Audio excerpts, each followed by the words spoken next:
like a cat, it was a present from my brother. I read a lot of books, but I couldn't see between the lines. And we're live. The birds are tweeting outside my door. I The hear sun is 'em. shining. Beautiful. I heard those dang birds. I like that. That backyard of yours is pretty nice. I like it back there. Yeah, it's a nice, peaceful place to be.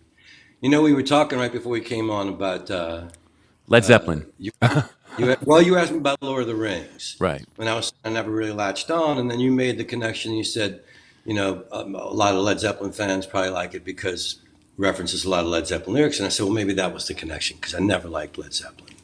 When I have a deep voice, and when I was a kid, I liked, Johnny Cash and Jim Croce and people with deep voices. I tended not to listen to the really high tenors because I couldn't sing like that. And in Led Zeppelin's case, I also like I still do to this day. I like lyrics that could be part of life, that are part of conversation, with maybe a poetic twist, but they could be a conversation. And there's very few conversations I have about dragons and fairies and things like that. So their lyrics never really struck me in the heart.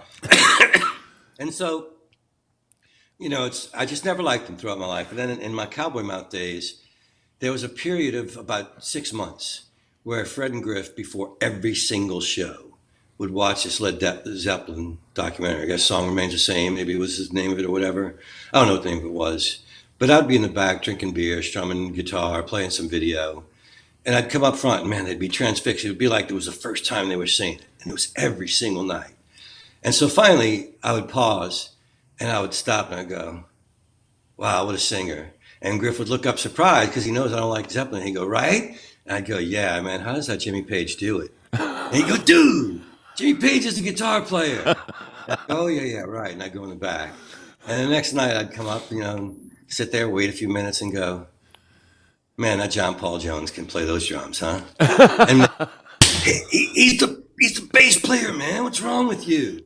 And this went on for about a week where Fred and Griff would both get mad at me. And then Fred caught on after a few nights. And Yeah, Fred's a little quicker than JT. yeah, he's paying attention. Griff was into the movie. He's waiting for me to respond like he's responding. He's waiting for my heart to open to Led Zeppelin. And then Fred finally, after like the third or fourth night, he just looks at me and shakes his head and laughs. And then Griff's still getting mad. So I kept on doing it. Of course you did. Oh, that Jimmy Page. He can really play. What a great singer. Or Robert Plant, what a guitar player. And you're like, didn't Pete Best play in this band? Or no? Oh, I never thought of that. That would have been cool. Right. See, Mikey, you're much better at torture than I am. Yeah, I hear that, actually. My grandfather was a pro. He used to just needle everybody, and I learned it from the best. Well, So, we learn from the people who love us. that's right. That's why I'm such a cantankerous son of a bitch. He used to do it to me when I was 5 years old. He would call them McDonald's McDougal's, and it would drive me up a wall every time because, he hated the place to begin with, and he'd always be like, hey, let's go get some chicken over at the McDougal's. And at that time, they didn't serve chicken. They served hamburgers. So I'd be like, it's hamburgers, Grandpa. It's hamburgers. And it's McDonald's. And he goes, yeah, McDougal's. It's on the way. It's on the Shepman Tour Highway. We'll head over to the McDougal. Just Oh, to he mess loved with you. it. Oh, yeah. He loved it. He loved That's messing fun. with me. Yeah. I try to be that uncle, the uncle that Right. messes with me. I didn't know my grandparents. I didn't have my grandparents were gone. And my father and my grandparents all died within like a year and a half of each other. So I didn't, and I was 5. So I don't have that. But I try to pass that on just because I like needling people, and kids are the most gullible. Right. Right. Yeah. You Yeah. can tell, yeah, you can tell them you built the Mississippi River Bridge, and they'll believe you. Oh, absolutely. And what, Yeah. and what do I care? Let my brother explain it to him when they get him home. Right. He was also the one who kind of instilled in me, sort of doing your own research and reading. And, he was a big history buff. And it was fun for me, too, because I realized that, man, I was into history. And I didn't realize it until I got to, high school, and you start really digging into history. And it was always Yeah. one of my favorites. And math was pretty easy, luckily, because I didn't like math, but it was easy. So it was. No, I stank at math and I stink at math. Stink, stank, stunk at math. I was great at But math until you had to start memorizing. Once you had to start memorizing stuff, besides once you got multiplication. past primary math, Yeah. once you got past addition and subtraction, I didn't want to know from, man. I love the English. I can recite poems I heard 20 years ago. I loved history. You know, math and we do not agree. In fact, like, and it's not, I think it's more than just, I mean, I think I have an aversion to numbers and I'm not good at it, but also like, I can think about wealth in this country. Like, I don't know how I know Bill Gates has given billions to world hunger. I know that. But he still has billions. Right. And he won't spend that billions in his lifetime. So if I had just $1 million and there's somebody I know that's not paying their bills, I'm going to wind up giving it away. I've done it before.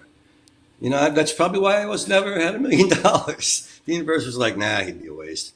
But I don't know. I don't know how people can have that much money and know that people are hungry and I'm starving. pulling up this guy. There's a guy on Not the YouTube. I'm trying to remember his name now, of course, because I can never remember. For whatever reason, names are not something that sticks with me. You seem to have a talent for names. For me, names kind of go. I know who the person is.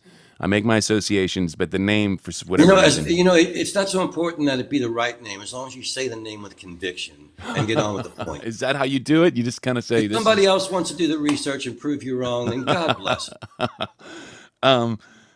Let me just tell you the story about who this guy is, though, because that's really the interesting part. Anyway, he has come up with a bunch of ways on YouTube and other things like that where he will go and make a crazy amount of money and then give it away. Like he'll just show up at a shopping mall. He'll make money doing something on the stock market, right? He'll do some kind of thing, make money, and then take all that money and figure out some kind of way to give it away to people in like 30 minutes or something like that. I mean, his goal, he said, is to die penniless. And he keeps coming up. He's a really smart guy, and he keeps coming up with these other ways to make money. But then he finds ways to give it away to people. I like that. Yeah, he's really, really a cool. That's why I want to find his name and just let people know about it, because he's constantly doing these really cool things, these little contests and things like that. But you can get money from hanging out and watching this guy too if you participate in some of these things. But he wants to die penniless, and he doesn't care how much money he makes, and yeah, you got to love see, that. and for me, that goal is just going to come naturally. Right, you don't have to try. It's like I'm I don't not really even working towards it, and it's happening. and it's still you're like right on track. I'm not even working towards it. It was a very Zen thing for me. Yes. I am. If I just meditate and be, I am there. I've always kind of felt as long as I have enough money to do what I want to do today, I usually don't worry so much about. I've never been one of those guys who worries about retirement and things like that, just because. Right. Same here. That's what music are. That's we don't retire. Well, when we started though, Mikey, like that, I know that friends that started on career paths and planned on retirement. Now, of course, the ones that became doctors will retire because they have money and they know how to invest and all that kind of stuff. But people that started out with jobs that had retirement plans, 2008. Were in the 90s, and then if they didn't go away in the 90s, they went away in 2008. Right. And then, I knew a guy that worked for a railroad company for all of his life. He's like a year or two away from retirement. Got a pension, the whole thing, right? He's supposed to. Like, yeah, here's your pink slip. Get out by 3:30 this afternoon. No pension, no retirement. All those years of hating your job for them to screw you out of your pension. So there's no guarantees in life. Do what you dig what you do.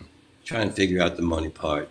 I look, I know this is kind of really not our bag or whatever, but the idea. I started doing a lot of corporate work in 2005s. When you're there at the meetings, you get to see what drives these companies. And unfortunately, I'm not going to try to make excuses for them, but any of them that are on Wall Street, it's all about growth. I mean, that is the only thing that keeps you moving is growth. And how much can you grow? When my second ex-wife was sick, and I took that job with the Michael Levy's furniture company as the worst furniture salesman ever, I was part of a business group, B&I, Business Network International, I think. And they met for breakfast, which was awesome. Really good breakfast over at Ralph's on the Park. Nice. And they tried to help me understand business, but the more I understood it, the less I wanted to be involved in it. The more I understood the purpose of a manager. Like all that was ever missing from my career was somebody that loved making money as much as I loved writing songs. And then we could have worked out a financial percentage and they could have just sold me however they wanted to sell me. Right. And I would have been fine with that. But quiet, thoughtful songwriters rarely draw people who just want to make money. And it was fascinating because I try and get him to invest in WWOZ, which is a tax write-off, or maybe take out an ad, an offbeat during Jazz Fest for their companies, or even for pool their companies, kind of thing. And it was always about like, what return am I getting on this cost? And for the tax write-off, I'm like, well, it's a tax write-off and it helps musicians, for the musicians clinic or for OZ. And you could see him at some point just like still smiling, but the eyes are thinking about something else. They're not listening anymore. They're smiling and nodding, and wow, they're calculating something in their head that has nothing to do with me, because it's all about making money. Mm-hmm. And I didn't judge him for that. I mean, that's what they're in the business of business, and that's about making money. And I suppose had I had that attitude more in the music business, I would have more money.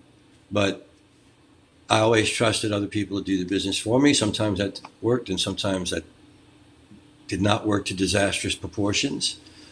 And plus, growing up poor, money seemed like a trap to me. Mm-hmm.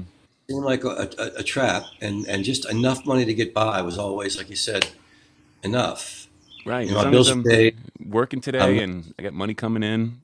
Right. Money in the bank. I remember when I was in my 20s, well, maybe not 20s, but I was like 19 or 20. I'd been working at the pizza store, and suddenly, I decided, this working for, at the time, I think minimum wage is $3.50 an hour or something ridiculous. This is the 90s. So, you're like, God, I've been working all day and I made $40. It's not even enough to buy a bag of weed.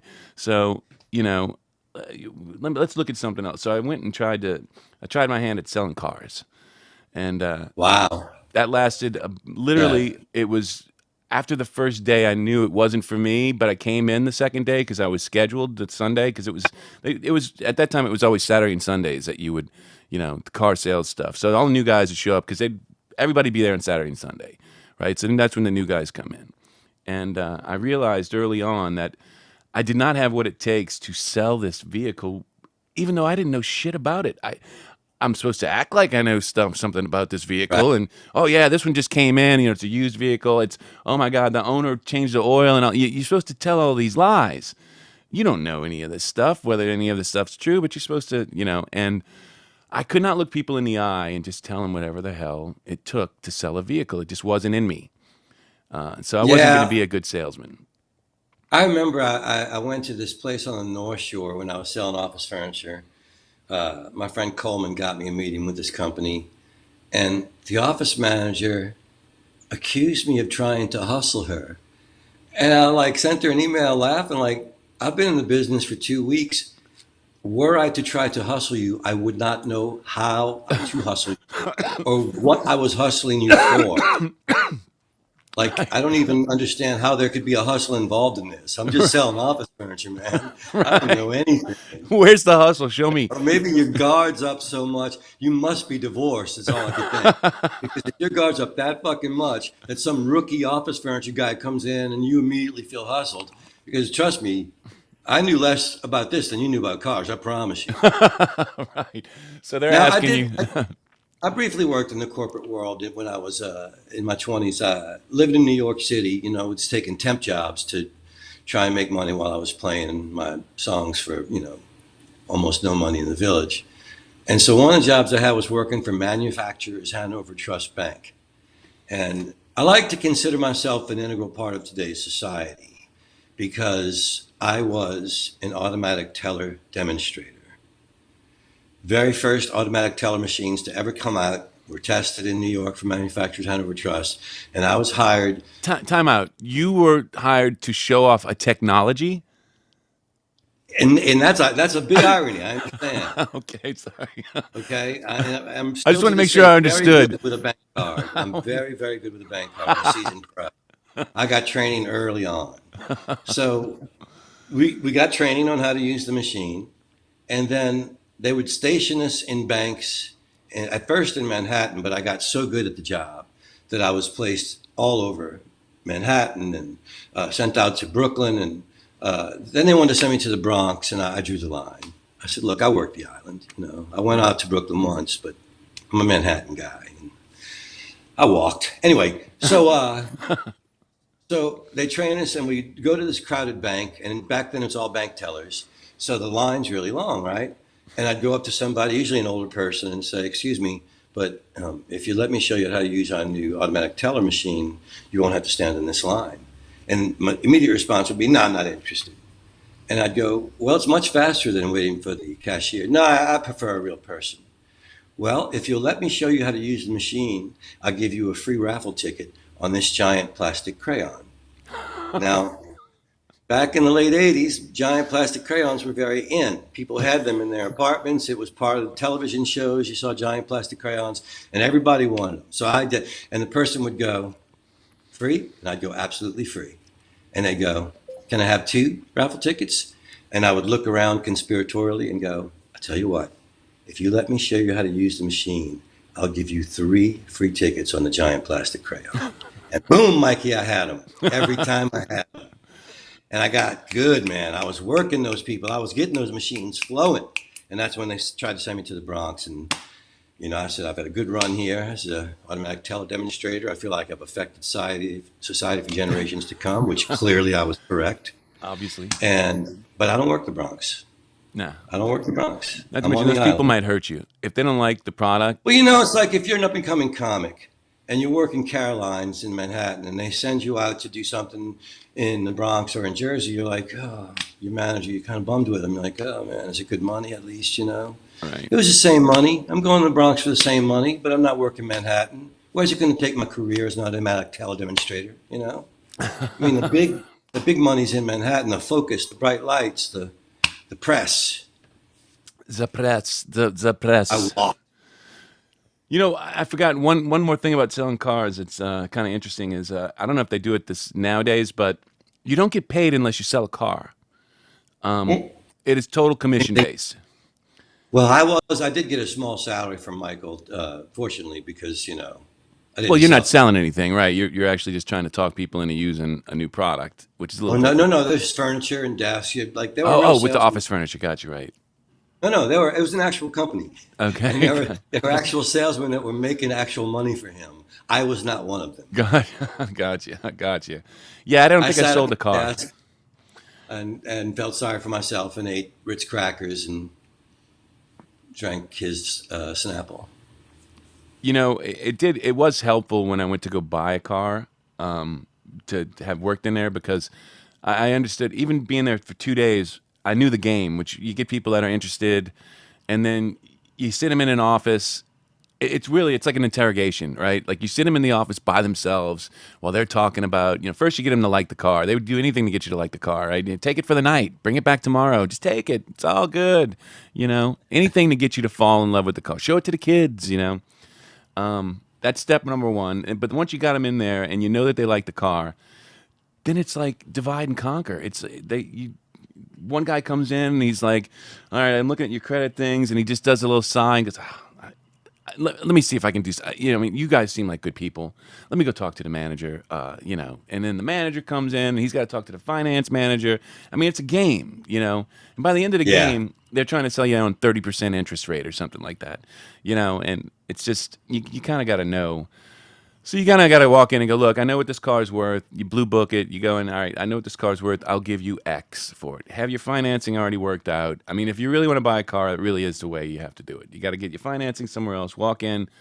My buddy Simon does it all the time. I'll give you $1,000 over what I know you pay for it, and I'll walk out with cash today. Do you want it or not? And he'll just go till he finds one that says, "Yeah, sure." They just made $1,000 for doing nothing, basically. So Right. that's Right. kind of the way he plays it. And if you want to buy a car, Yeah, I don't buy cars that often, so yeah, me I'm either. good. In fact, the last couple that I bought were rebuilt titles. So apparently now, just a tip for you guys out there, you can nowadays insurance companies don't feel like dealing with, and I guess prices keep going up on fixing things, but they'll have minimal damage kind of stuff for a vehicle and just write it off. Yeah, you know what? We're just writing that vehicle off. And then people go to auctions, buy these vehicles, put on a new fender or whatever the hell it is, and then sell them at ridiculously cheap prices. They're called We've rebuilt suddenly titles. morphed into a car talk show. Yeah. Sorry about that. But I although don't know how it happened. look, people are talking about that. You saw car sales, at least what is she talking about? In Massachusetts, we have laws where you need to provide a base salary See, people are interested. Yeah, well, I'm not one of those people. All right, I was. I never cared about cars my whole Let's life, go back man. to movies. Let's go back to movies. I Twister. mean, I'll tell you about my favorite car. All right. It was his name was Fang.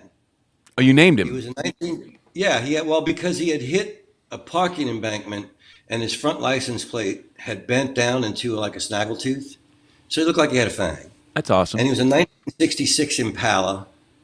He was sort of a drab green, and Fang's hood.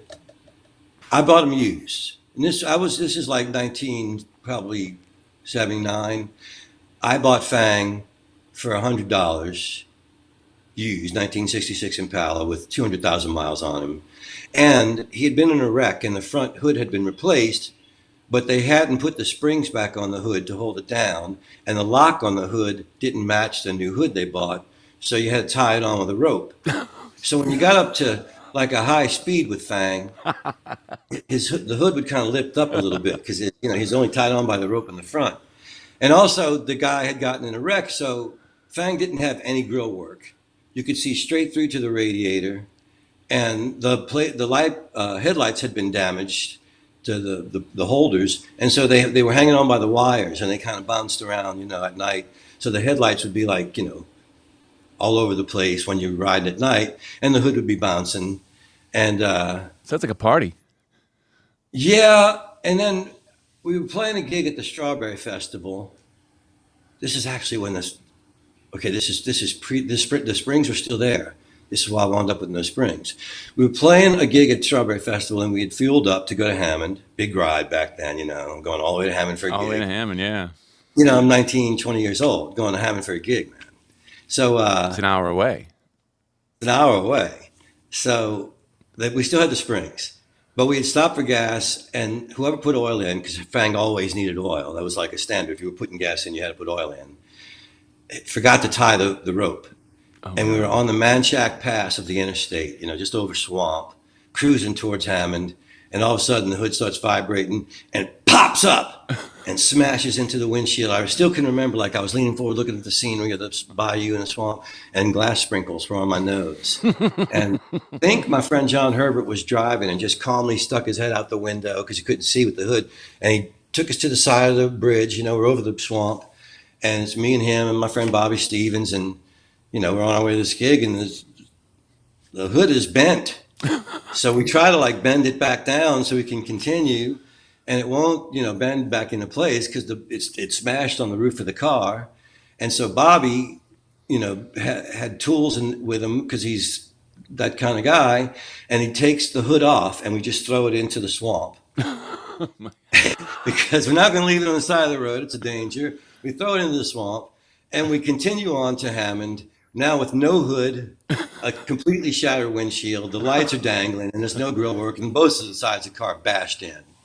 We play the gig, and I think Bobby and Robert Flagg were staying up in Hammond because Robert had friends there. I think he was going to school there, and it was me and John Herbert driving home late at night. And back then, way less businesses, between Hammond, like we're talking 1979, between Hammond and New Orleans. And somewhere along the way, a state trooper pulls us over with the lights and the shattered hood and the thing. And he walks up to the car, and I look up and I said, "Is there a problem, officer?" And he looks down and he says, "Son, is there not a problem with this car anywhere?" And I tell him about the whole thing and the hood coming up, and we had to throw it in the swamp, and really, blah, blah. And he's just shaking his head. And finally, he just goes, "Look, man, I'm going to let you go because you're at the next exit, but you're going to have to promise me you'll get a hood tomorrow and get that windshield replaced." I said, "Absolutely, get a new hood," which I did, Mikey. I got a new hood, but the springs did not match that hood. Of course. They were damaged from being bent.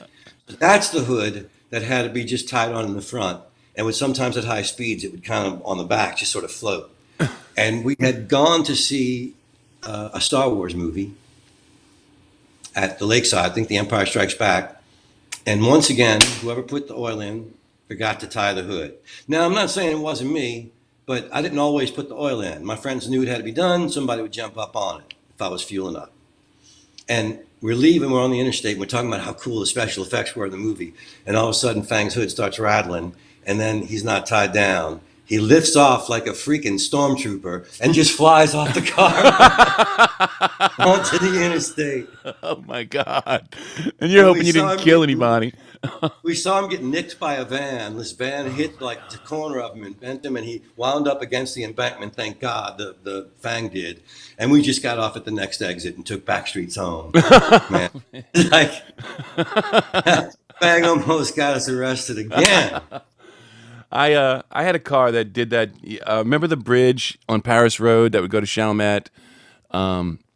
We were when we first moved out there. I think I'd gone to visit. I don't know. We wound up in Slidell or something. We're coming back. And we're going over that green bridge, and it's basically 4 lanes. You know, 2 going each direction. But it's kind of a scary bridge. It's really tall. That's You know. scary. So Yeah. we're coming down it, and on the way down, the damn hood just whoop.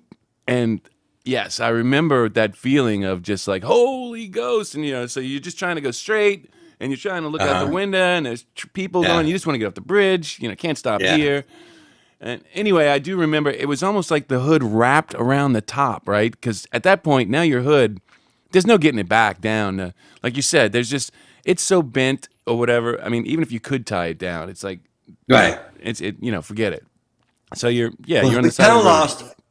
I'm sorry to say that we lost a lot of respect for Fang after he was all beaten up like that. And there were nights, we were only 19 years old, like I say, but there were nights where John Herbert and I, after a band practice, would get some beer and just go out and run into dumpsters. just because Fang could take it, you know. Oh my He God. was solid fucking metal. He had no grill work to damage, you know, just bang into a dumpster just for the shit of it. And, you know, on a cold, and he didn't have a working heater. So I remember like letting a friend drive on a cold night, and I'm in the back seat with all my used milk cartons and donut wrappers from school. I just made a little campfire in the back seat of Fang, you know, to keep us warm. Oh And my God. he was just the kind of car you could do anything with Fang, and he could take it. He didn't take it personally, and nobody expected him to be pretty, so he never was. It makes me think But he about, was I mean, when was that? That was tough. what, the 80s, the 70s, late 70s, early 80s? Yeah, late 70s, early 80s. So that Late was 70s. also a big car time, right? I mean, you had all those movies, Hooper and freaking Smoking the Bandit and all these, you know, cars were Yeah, a big. big car. Well, you know, but I didn't understand about cars. You know, like I had a Fiat at one point when I was in the new wave band, the Backbeats, and Steve Walters was our bass player. And Steve is a big car enthusiast. He had the coolest cars. He has an Aston Martin. He had all these cool cars, and he knew how to fix them himself, and he was very proud of all that. And I was hopeless with tools, and he knew this. So I'm under the car. Something's wrong with my Fiat, because something's always wrong with a Fiat. And my mom is standing next to me with a tool kit. And I'm under the car, and I call out, "Hey, Mom, give me a tool." And she goes, "What kind of tool, son?" And I go, "I don't know, a wrench or something." And then I hear Steve Walters' voice, who had just arrived for practice, go, "Why don't you just give him a hammer? He'll do just as good with it." Oh, I love Steve. It was true, man. I didn't know what the hell I was doing. That's funny. It's like, well, if I can't twist this thing off, I'll just beat it off. We'll get rid of it. When the day that Aaron posted his retirement, did I also tell the story about Dr. John listening to Aaron? Mm-mm. Okay, because it's a car and an Aaron story tied into one. It was I was working on that movie Beyond the Groove. See, I keep coming back to that movie, man. What experiences? So they had hired Dr. John to be fishing off of one of the old camps out on Haine Boulevard, which was back when those camps had the long piers that went to the old wooden camps that were way out over the water. It was so awesome. It was just so from another I time. lived right there. It was just I went to camps out there all the time. I had friends since I was a little boy, and anyway, so that's where we were. Right at the end where the curve is, there was a camp that went out there, and Dr. John's going to be fishing, and he flies in from Japan, where he was on tour with the Ringo Starr All-Star Band. He goes straight to New York from Japan for the Today Show, where he does an appearance, and then flies straight to set for 10 o'clock in the morning. So he's been up for over 24 hours at this point, and he is wiped, jet lagged. He's, tired, and he's in his stage clothes still. And he walks right to his dressing room and closes the door. And AD looks at all the PAs and goes, "So anybody want to go check on Dr. John?" I'm like, "I'll check on Dr. John." Absolutely. So I go on, knock on his dressing room door, poke my head in, and say, "Hey, Mac, you need anything?" And at the time, he was kind of heavy. He was sitting there with his hands on his belly like the Buddha. and his eyes closed, his head down. He didn't even look up. He just goes, "Nah, baby, I'm all right." And I said, "All right." And I went to close the door, and then he opens his eyes. He looks up. He goes, "Hang on a second. My old lady wanted me to take the dog to the vet today. Somebody call her and tell her I ain't got time for that shit." And I said, "Right, Mac, I'll get somebody on that." So I went and told the director, and he told the producer he had to call Mac's wife and tell him he couldn't take the dog to the vet. And so we're getting ready for the scene, and then I'm standing there with the assistant director, my friend Alan Breton, and the wardrobe people are talking to him, and they're in like a panic. And they're going, "Hey, man, we don't have any fishing clothes for Dr. John." And he calls back, "Well, what do you mean you don't have any fishing clothes for Dr. John? Your wardrobe. You're supposed to have clothes for the actors in the show." And they go, "Well, we thought he was, locally, he would come dressed for fishing." And he goes, "Well, your fucking wardrobe. You didn't have a wardrobe ready in case you didn't like his fishing clothes? What is wrong with you?" Right. And there's this argument going on back and forth. And Mac's sitting there with his hands on his belly and his eyes closed, his head down. Finally, he opens one eye, he looks up, and goes, "Hey, you tell him the doctor always dresses like the doctor." So that settled that argument. He wore his stage clothes, right? Fishing or And he no goes fishing. out on this little rickety fishing boat, and there's a storm coming. I think he wound up hurting his back because it was such a mess. And the dolly grips are trying to get out of there because the storm coming, and they're carrying the dolly out over one of those long, skinny piers, and they slip and fall, and the dolly goes tumbling into Lake Pontchartrain. It was just a madhouse. And they say, "Who wants to take Dr. John back to his hotel?" I'm like, "Yes." He's not even staying at home. He's staying at a hotel out in Metro because he got to fly out in the morning. So at the time, I had his 1977 LTD, two-tone blue and white with the opera windows in the back. You know what I'm talking about. Yeah. And this is 1989. So the car's 12 years old, but Mac didn't care. He slides in. Again, he's fucking exhausted from a long day. And he immediately, hands on the belly, eyes down, head down, going to sleep. And I had WWOZ on, of course. And about, I don't know, halfway through the ride out to Metri, the song by Aaron Neville, Ariane, came on by his daughter. Beautiful song, gorgeous ballad. And he opened his one eye again. He goes, "Hey, man, turn that shit up. I ain't heard this in years." And he closed his eyes. And with his eyes closed, he goes, "Man, I remember the day we recorded this shit. Aaron had laryngitis or something. One of the brothers mixed him up some herbal shit. Smelled like crap. Drank it down in one big gulp, though. And then he sang this in one take." And he had his eyes closed. He listened to the rest of the song. And as the song was starting to get towards the end, he went, "Johnny Adams and Aaron Neville. After that, the list gets mighty fucking short." And as the last notes faded, with his eyes still closed, he went, "Aaron Neville, he fries my ass." Yes, I love Dr. John stories, especially. I mean, he always put his thing into it. I remember when Dan was from the Black Keys, they produced something for them. Remember, right? I think it was shortly after the Grammy win that he had. They wound up doing a record with the singer from Black Keys. Anyway, we were talking, and he's calling them the Blackies, the Blackies. Awesome. And then the Subduties. He had stuff for Tommy, and then with the he always, he put his own. Everything always, it was. Yeah, John Boutte's like that, man. He calls whatever name he feels like it's supposed to be. Right. For the first year he knew Susan Cowsill, he called her Little Susie Cowslip. Right.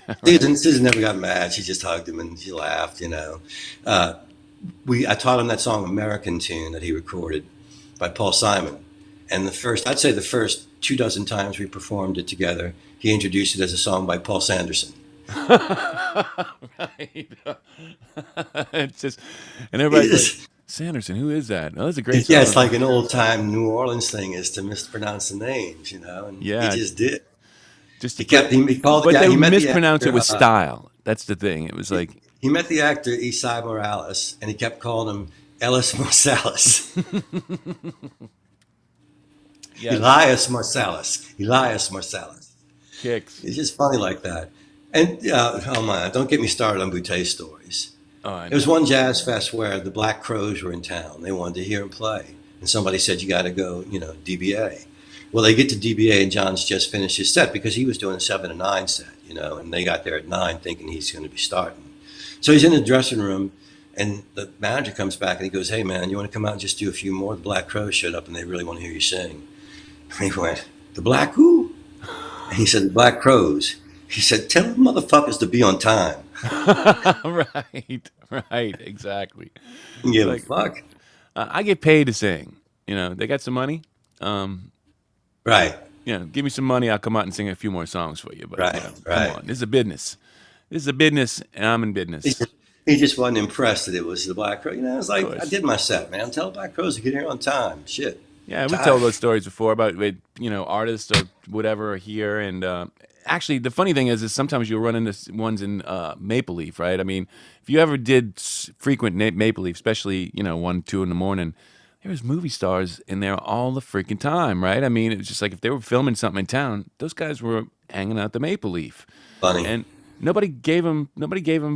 That's why I like to go hang out over there because everybody was like, yeah, yeah, whatever. Tom Cruise is over there, whatever. Fuck him. Did you see who's on stage?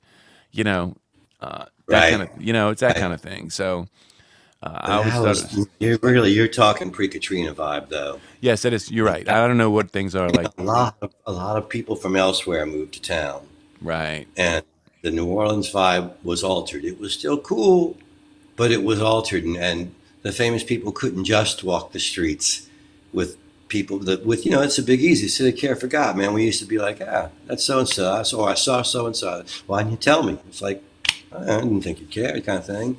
So we got a little Americanized after Katrina, and I suspect with the pandemic even more so. I actually heard something on Gwendolyn Tompkins' show yesterday, I believe, or somebody's show on NPR. I believe it was Gwendolyn Tompkins that was talking about the changing face of New Orleans post pandemic, because now that people can work from anywhere in a lot of cases, there's a lot of folks, young folks especially, who want to come and live in New Orleans and soak up the art and culture and do their Silicon Valley thing from here.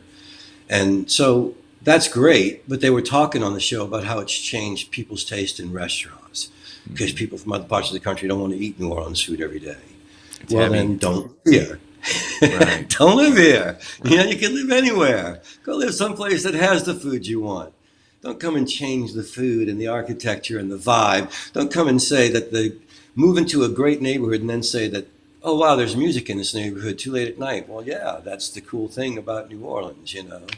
I, It's, I have to say, me and my yeah, wife, when the pandemic hit, we started trying to, and I think it's probably has to do with the pandemic because maybe some of these restaurants weren't serving to as many people, and maybe they had to hold food a little longer than they would normally do when they were under normal sales. Anyway, where I'm going with this is we've been, because we were away for 15 years or so, and we came back and a little bummed out sometimes about some of the food that we've gotten, during the pandemic. There's only a handful of restaurants that we can go. because you could have gotten that same food in Nashville. No, not so much. Just the it just doesn't taste as good as you remember or whatever. Like we wound up getting some. I think I hate to name names of places because you never know. But I get By the the way, I think impression. we're late for Luis. Are we late for Luis? No, he's not up. He's not there. Okay. Um, No, you don't name any places. In yeah, no, fact, I won't name any I know what places. you're But saying. The tastes have shifted. Attitudes have shifted.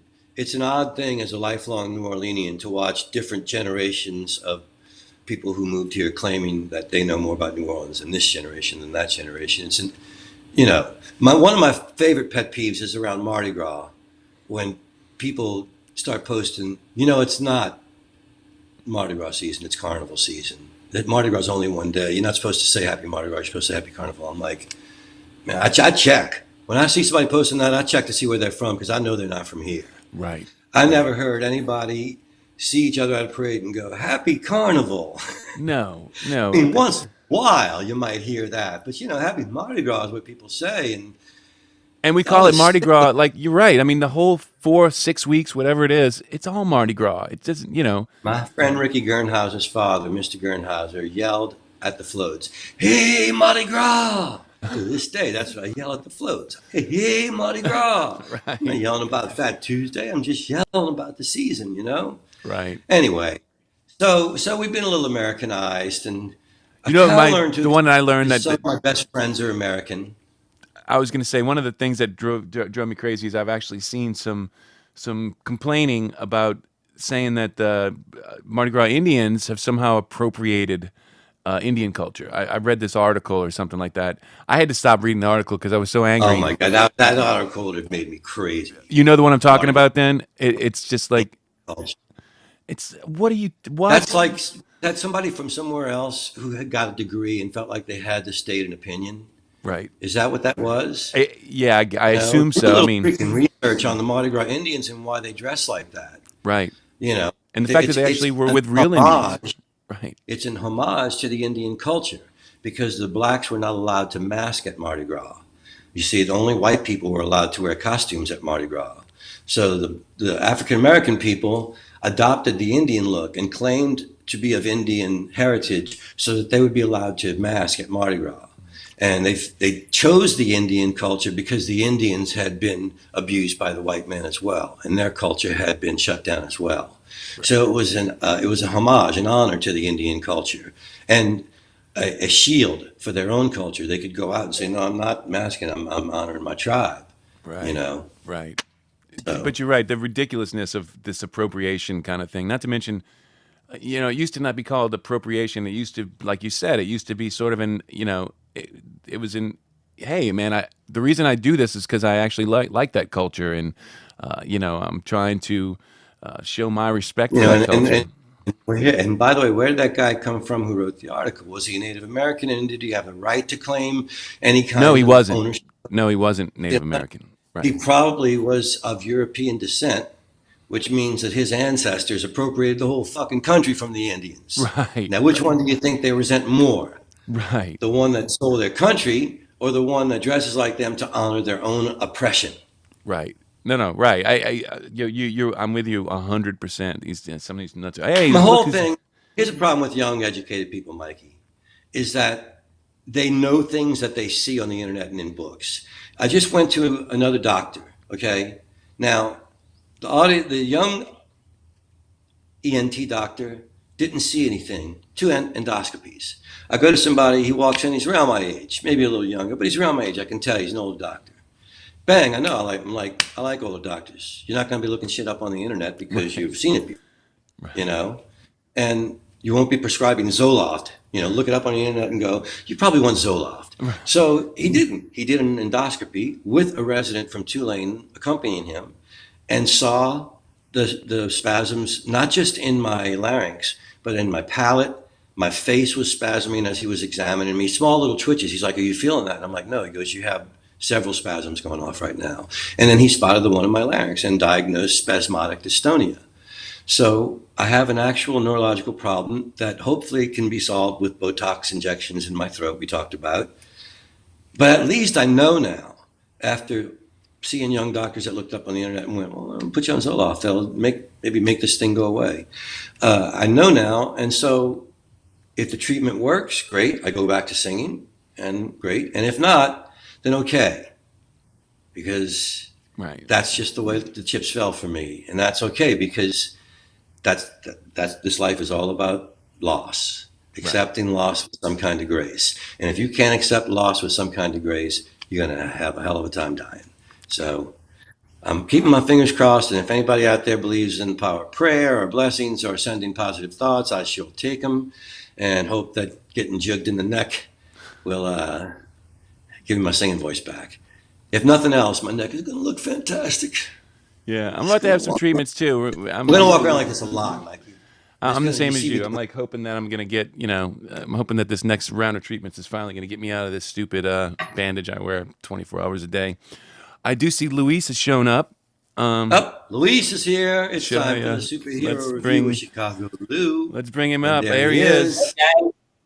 I will And he's hope that's sporting Super it. Zoom. Oh, look at that. A Go-Go shirt for the Hall of Fame induction. Come on, baby. You know Rock why, and Roll baby? Hall of 'Cause Fame.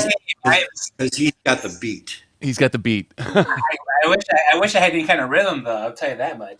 But yeah, I'm so happy about the Go-Go's.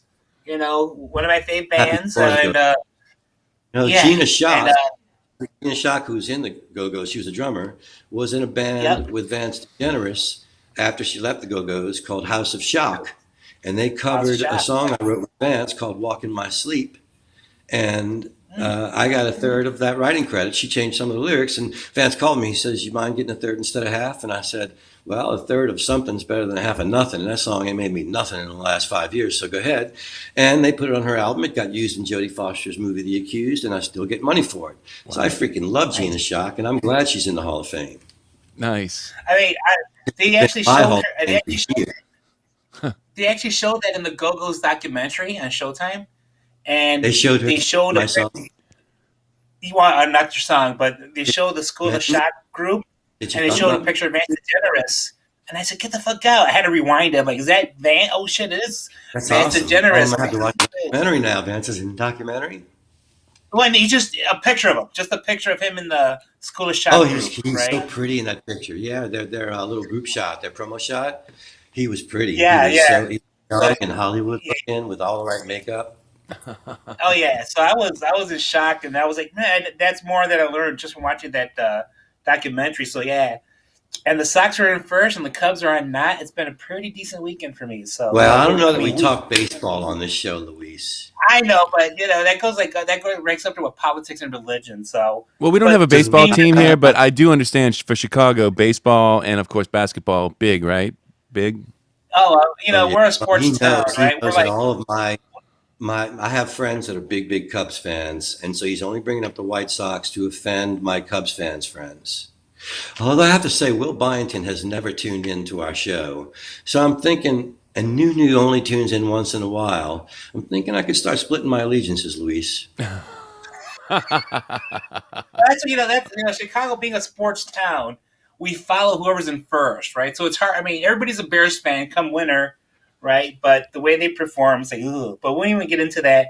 But I just want you guys to know I'm like just totally Catholic, so I'm praying for both of you, all right?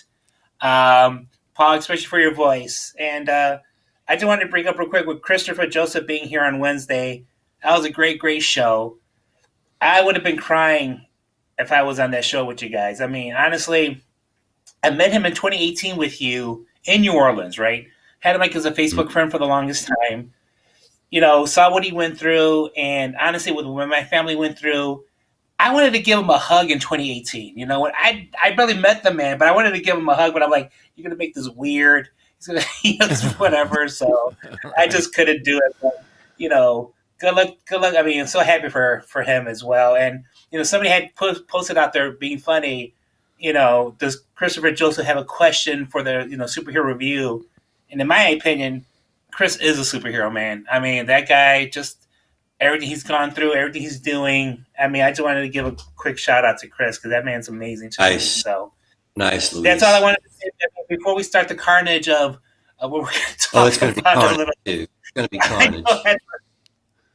I know it's going to be carnage. So, but yeah. So then, also like in the one movie, Yes Man, with Zooey Deschanel, when she would have a rock band, she had every scene, she'd have like 7 people attending, and she would name them all off by person. So, and I normally tend to see everybody who says hi here. So, saying hi to Joe, Shmoo, and we got Phil and Sandy saying hi to everybody. Your normal followers that always. And Mark. By the way, Sandy's my sister. Yeah, I mean, Sandy's my elder. How many are in your family?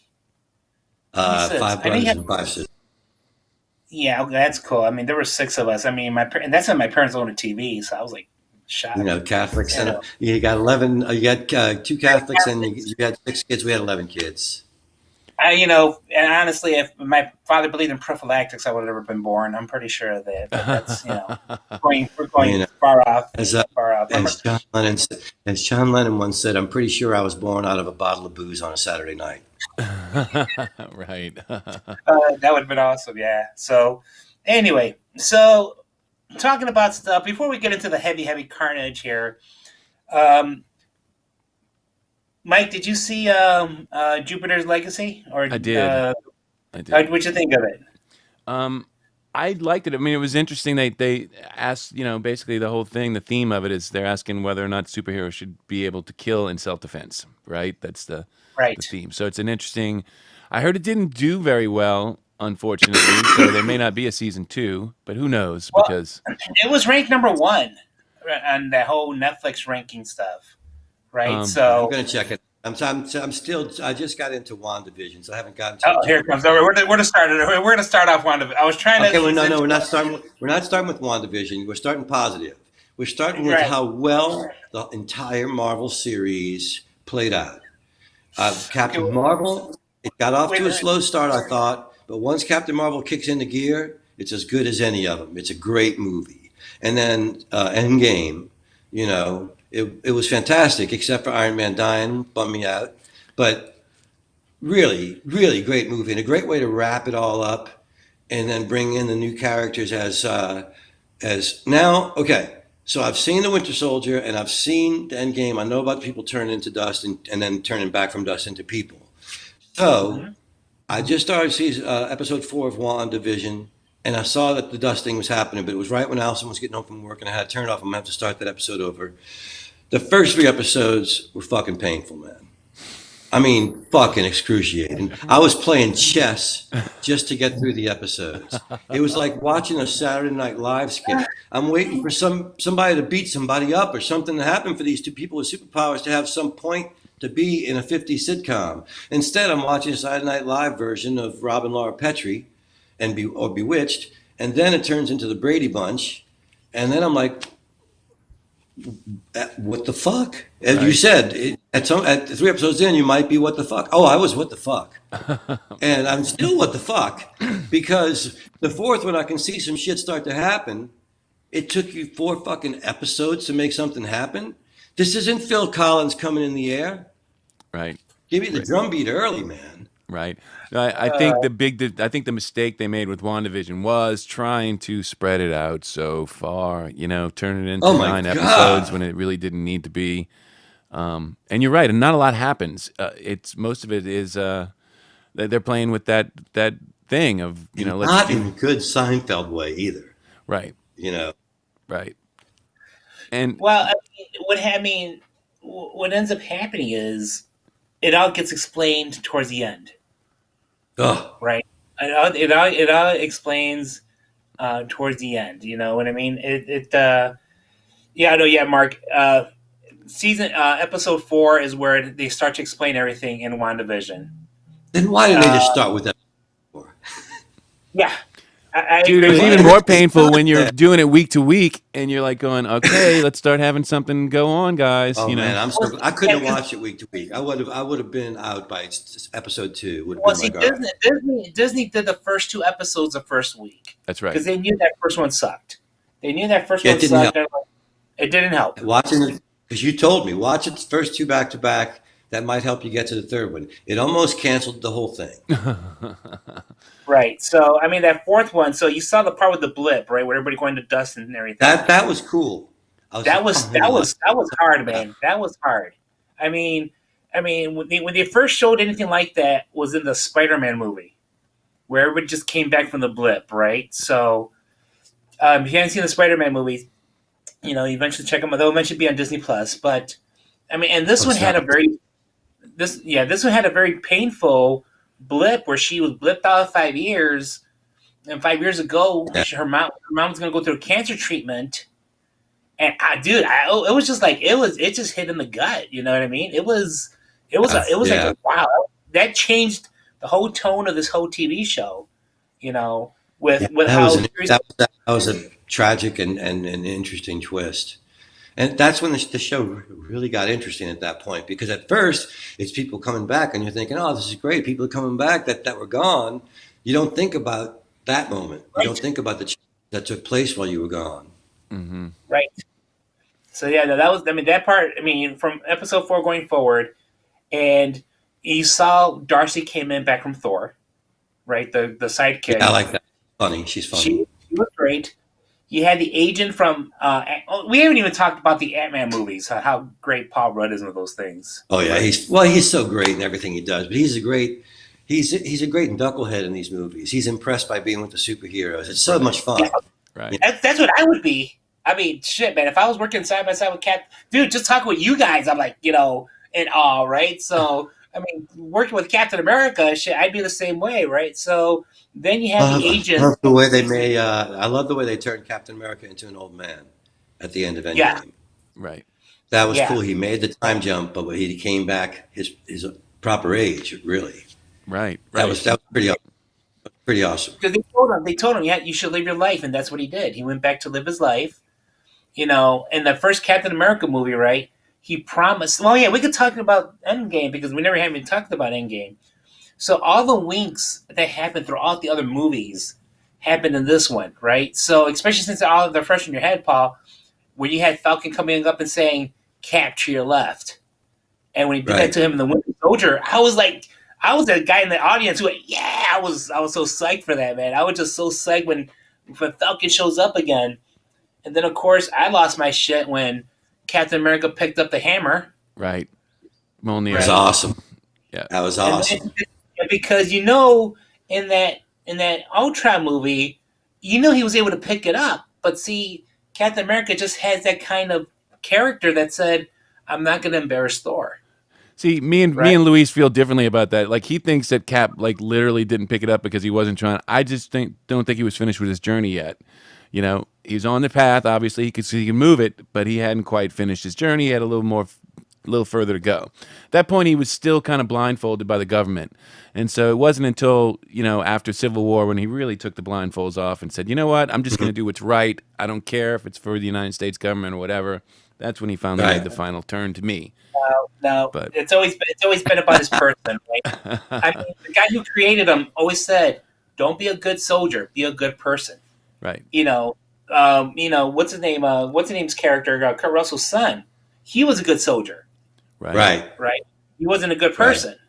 No. You know, Steve Rogers was a good person. So for me, Right. it's always been the character. It's always been the Man, character. I know I bashed DC a lot, Mhm. but I have to say that Captain Marvel was so much more fun than Wonder Woman. you Now, think? Wonder Woman was good, but I love the fucking wit. Marvel movies have a little wit. They wink at you and they go, Yeah, "We're there's a all in lot of this wit. together. It's a comic strip, right? It's a comic strip, right? We're all right. We're enjoying it. It's fun. It's action. It's adventure. Wink with me." Whereas DC's always like, "We're saving the world, right? Are you saving it with us? Yes, We're going to get the most serious actors ever and make them act as serious as they can. This is Right. Henry Cavill as Darth Vader as Superman." right. So I mean, even before Zach, like you didn't like the Chris what's his name's version on what the fuck is his name? Oh my god, I can't believe Tenet. Nolan. Chris Nolan, right? You didn't like his versions Are of you talking Batman? about Yeah, Batman Begins? It's brilliant. Batman Begins, The The- Dark Knight, and Dark Knight Rises. I thought First those of were all, great. Christian Bale's a really good actor. Right, right. I'm not going to say that Ben Affleck isn't, but I'm going to say that Ben Affleck isn't. And so, See, I thought Ben Christian Affleck Bale, was actually the best part of the new DC stuff. which is sad. Yeah, And maybe so. Christian Bale was awesome in Batman Begins. All that trilogy was just And then Heath great. Ledger with his turn as the Joker in Dark Knight, Academy Award winning, actually. Great, Yeah. great. But See, I have a question for that. Did he really deserve it, or I mean, you already got two actors who won the role of Joker for their Academy, him and Nicholson. Joaquin Phoenix, right? So Oh, right, Joaquin. yeah, so I go back to, is it the character? Is it hard to play somebody psycho, or I mean, you guys No. Heath Ledger's performance was special. I mean, that was something you hadn't really seen before. pretty great. Would have been that special if he had not passed away. Yes, No, yes, I do. I do believe that. I think it was creepily, like he got into that character in really creepy ways. Yeah. See, I mean, because what made me laugh is Gary Oldman himself when he passed away. They asked him about him getting too submerged into the Joker role, and Gary Oldman said, "Listen, I've played some dark characters in my day, and I have not lost any sleep over it." So, I mean, I get different ways of acting, right? But I don't know, man. Well, I mean, I think the British actors are more inclined to that classical training that gives you the emotional distance. I remember when Silence of the Lambs was out, Frederick Forrest, who played Jack Crawford, the head FBI guy, he and Jodie Foster were offered a chance to listen to interviews with serial killers talking about what they did to their victims, and Jodie Foster passed. And Frederick Forrest said he would regret listening to them to his dying day. Right. Right. So they just, yeah, they didn't even go there. Yeah. So, So the one we got cut different off actors. on last week as well. The one we got cut off on last week as well is Resident Alien. It's on Sci-Fi. Give that one a chance, guys. Resident We never- Alien. I don't know about that one. Yeah, Resident Alien. So pretty I don't like- much, what's that? What's it mean? So I don't the- like the name. You don't like the name? So what ends up happening is an alien comes to Earth to drop a bomb to pretty much destroy the world, and he gets stuck in an electric storm here, and it shorts out his plane, and he crash lands on Earth. So he loses the bomb that he's supposed to destroy the world with. So in the meantime, while he's looking for it, he takes over a guy's body, who happens to be a doctor, and he's living out in the cabin somewhere out in Colorado. I forgot which city. And they pretty much call him up and say, "Hey, you know what? Our city doctor died. We need you to be our interim doctor for the town." He's like, "I'm not here to save these people. I'm here to kill everybody." So he decides to start going into the town and starts helping people, and he starts becoming sort of human himself. You know what I mean? So it's just a twist where You didn't he's say like, "Shut Alan up." Tudyk is in it. Alan Tudyk's Yes. in it. Yes, Oh, he's great. he's the main guy. He's the guy from Firefly. Yeah.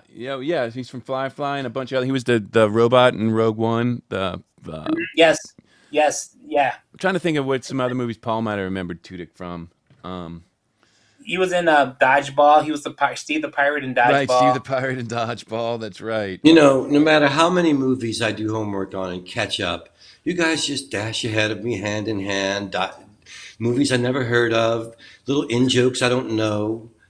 I'll keep doing my homework, and y'all just keep skipping ahead of me through the What it years. is you know the older movies better than we do. You know the classics.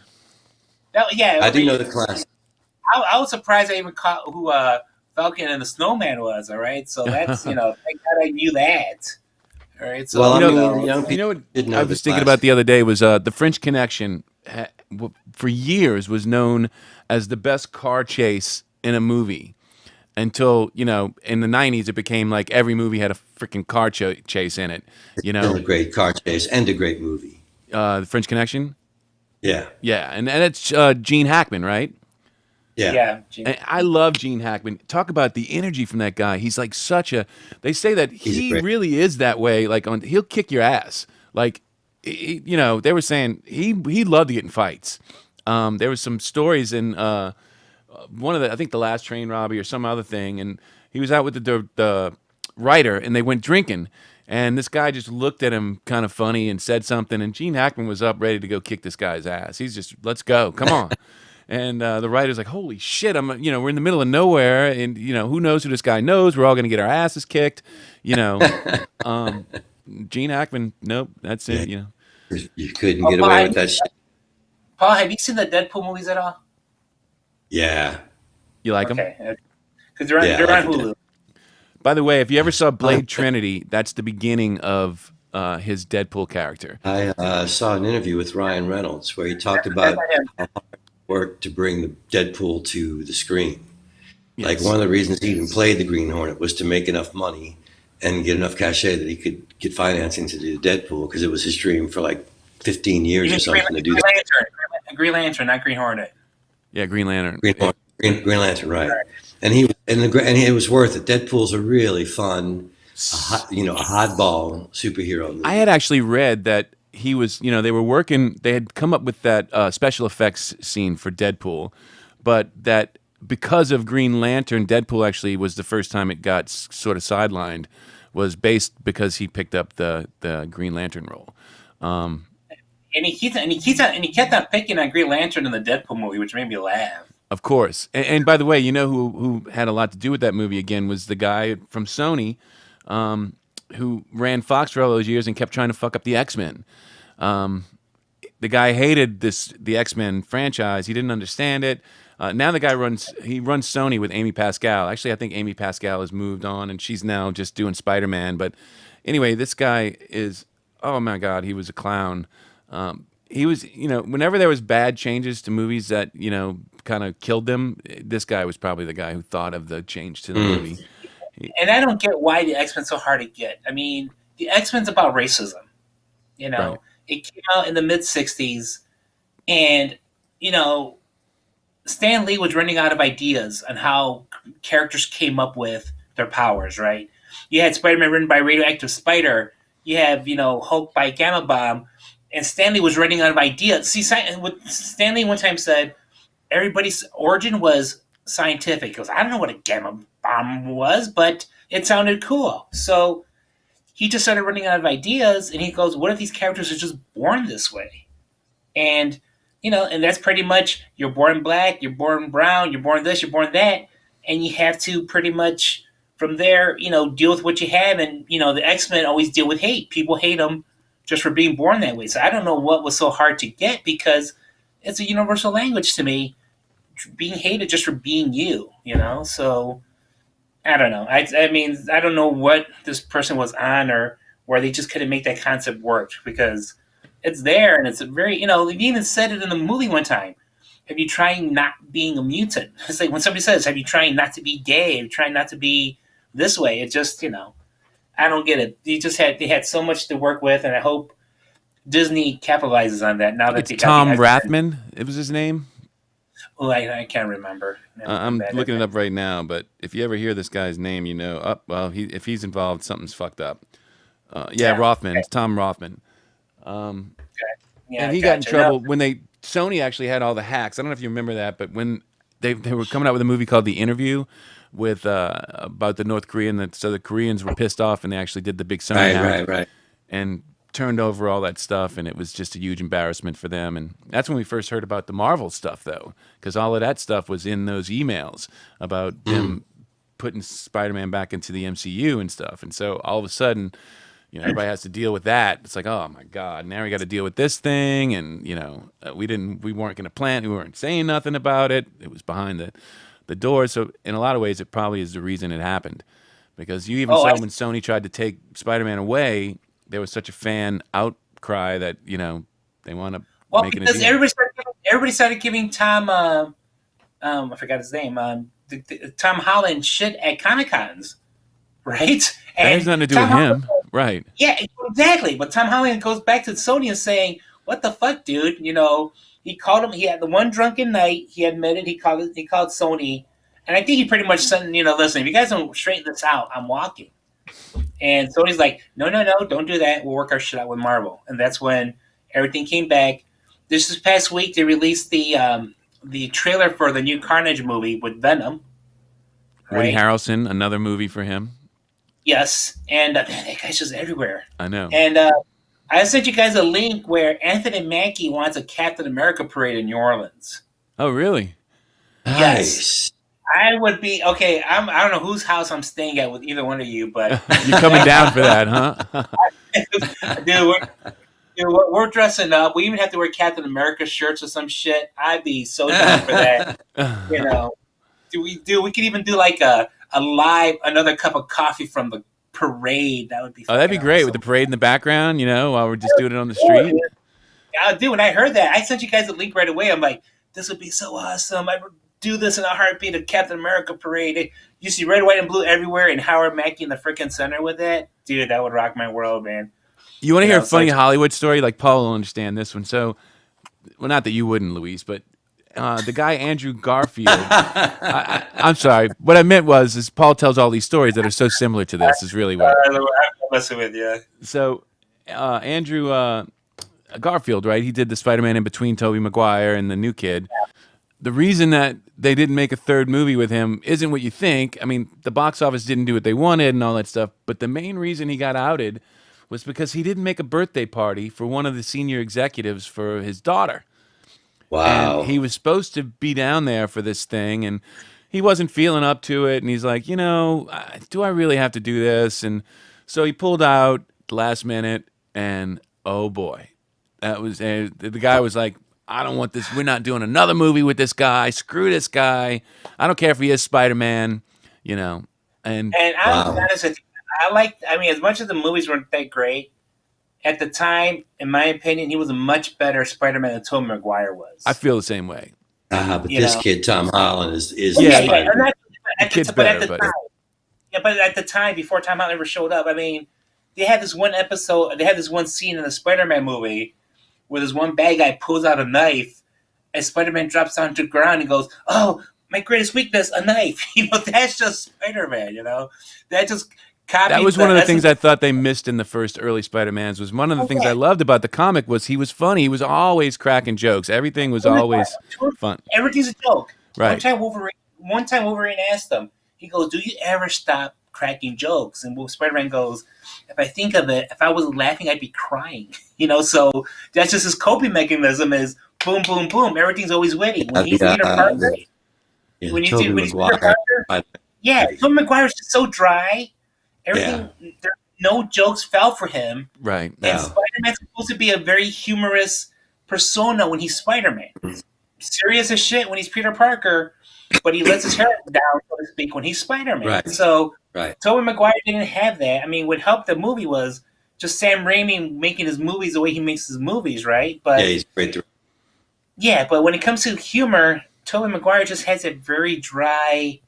It just nothing was falling from. Right. I wasn't going because No, it's a choice Spider-Man of actors. Like, you ever see the footage of, Back to the Future? They originally hired Eric Stoltz to play the part Michael J. Oh Fox gosh, played. yeah. Wow. Yeah. That would be, Yeah, they were 2 weeks Yeah, into filming when the studio said, "This kid's not playing it funny. We need somebody who's going to play it." Because Eric Stoltz is a much more, method, serious kind of actor. And so they were 2 weeks into filming, and they had to tell him that, literally they announced to the crew that Eric won't be coming back.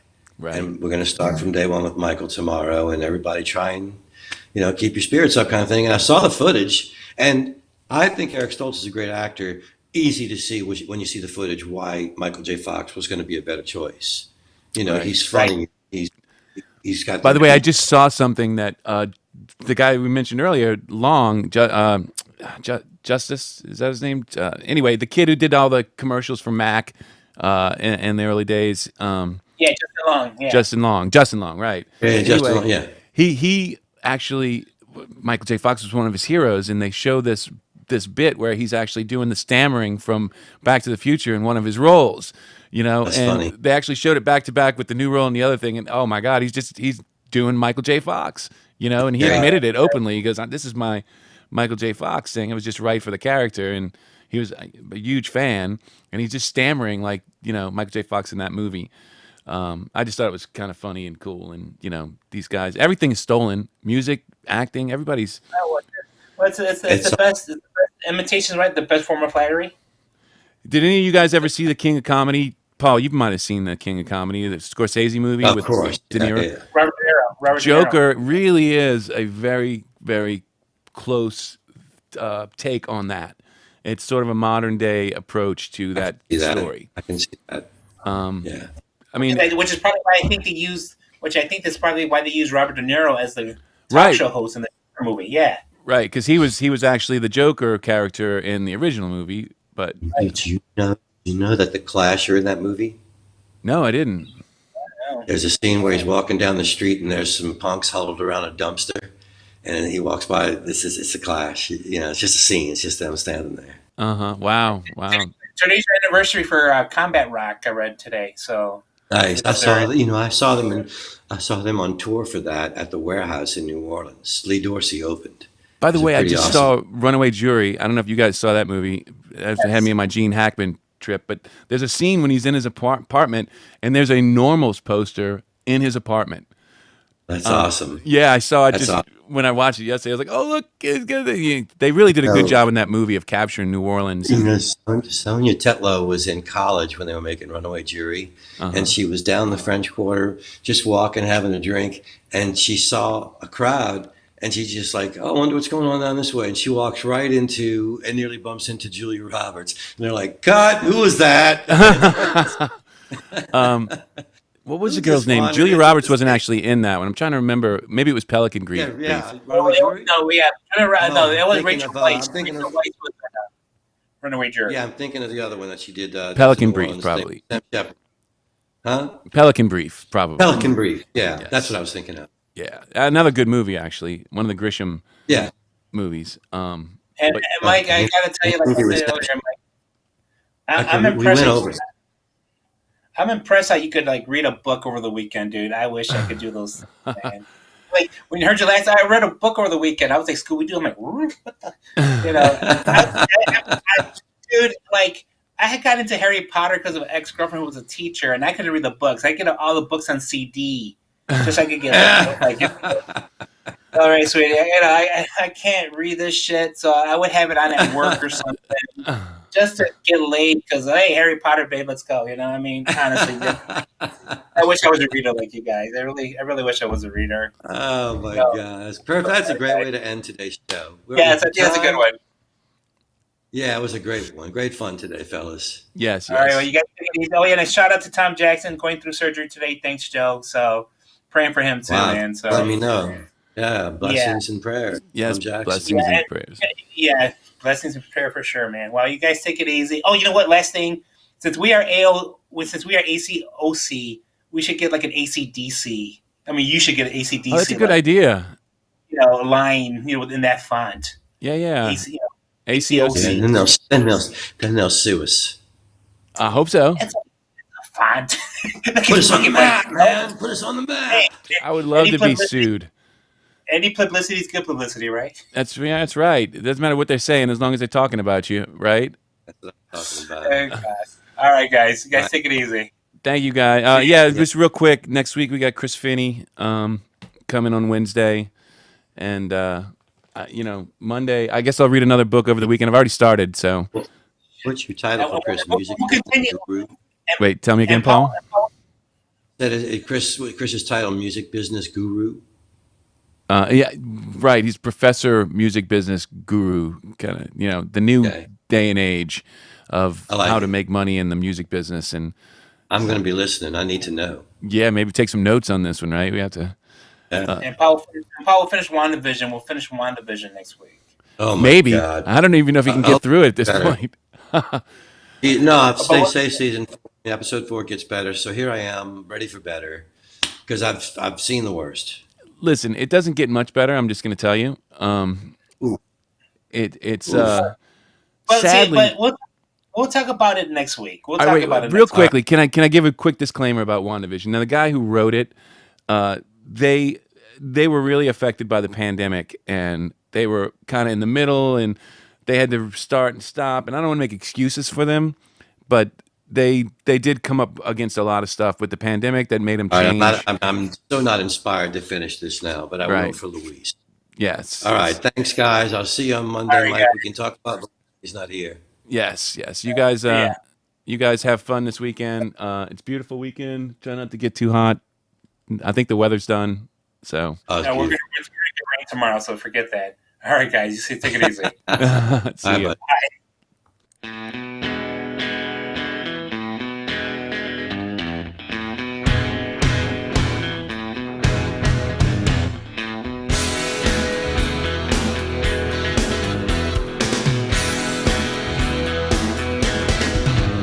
Well, I used to keep my money in a cookie jar. It was shaped like a cat, it was a present from my brother. I read a lot of books, but I couldn't see between the lines. I'll have another cup of coffee if you don't mind.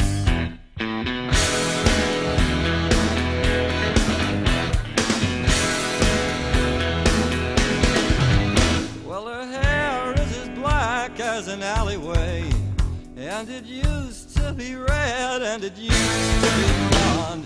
Truth is, her hair changes color all the time. I'll have another cup of coffee if you don't mind. I'll have another cup of coffee if you don't mind.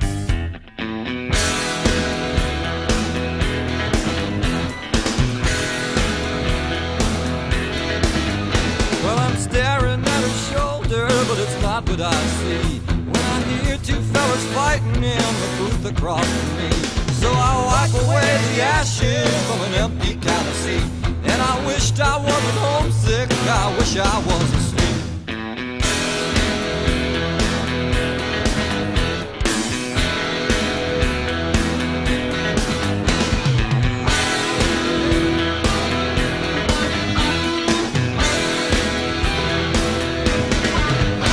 Well, I hold her like a blanket up against my chin, and I